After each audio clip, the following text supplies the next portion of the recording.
আরাফার দিন ইসলামের ইতিহাসে এই দিনটি শুধু একটি তারিখ নয়, এটি কোটি মুসলমানের কাছে ক্ষমা, রহমত আর আত্মশুদ্ধির এক মহাসুযোগ।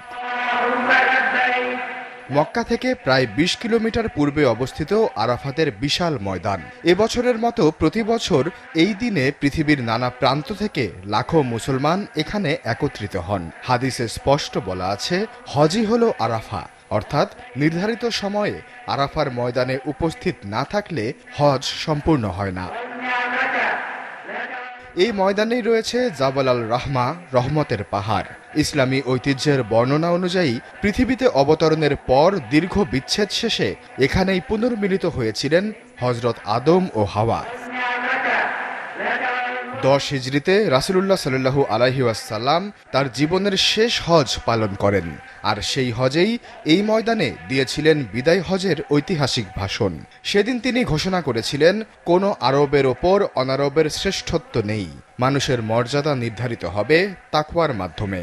আজও এই ভাষণকে মানবাধিকারের অন্যতম গুরুত্বপূর্ণ ঘোষণা হিসেবে বিবেচনা করা হয়।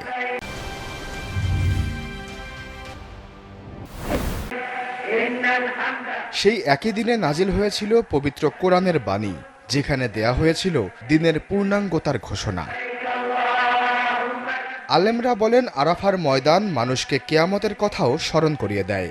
লাখো মানুষ একই সাদা পোশাক, একই ময়দানে দাঁড়িয়ে থাকেন। নেই ধনী গরিবের পার্থক্য, নেই ক্ষমতার অহংকার।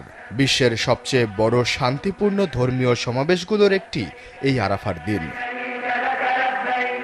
হাদিসে এসেছে, এই দিনে আল্লাহ তাআলা সবচেয়ে বেশি মানুষকে জাহান্নাম থেকে মুক্তি দেন। শুধু হাজিরা নন, যারা আরাফাতে নেই তারাও এই ক্ষমার অন্তর্ভুক্ত হন। রাসূলুল্লাহ সাল্লাল্লাহু আলাইহি ওয়াসাল্লাম জানিয়েছেন, আরাফার রোজা আগের ১ বছর ও পরের ১ বছরের গুনার কাফফারা হবে, তবে হজ পালনকারীরা এই রোজা রাখবেন না।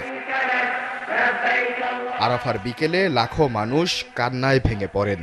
কেউ অতীতের ভুলের জন্য ক্ষমা চান, কেউ নতুন জীবনের প্রার্থনা করেন। সেই আরাফার ময়দান আজও কোটি মানুষের চোখে এনে দেয় অশ্রু। আশ্বাস চৌধুরী, চ্যানেল 24।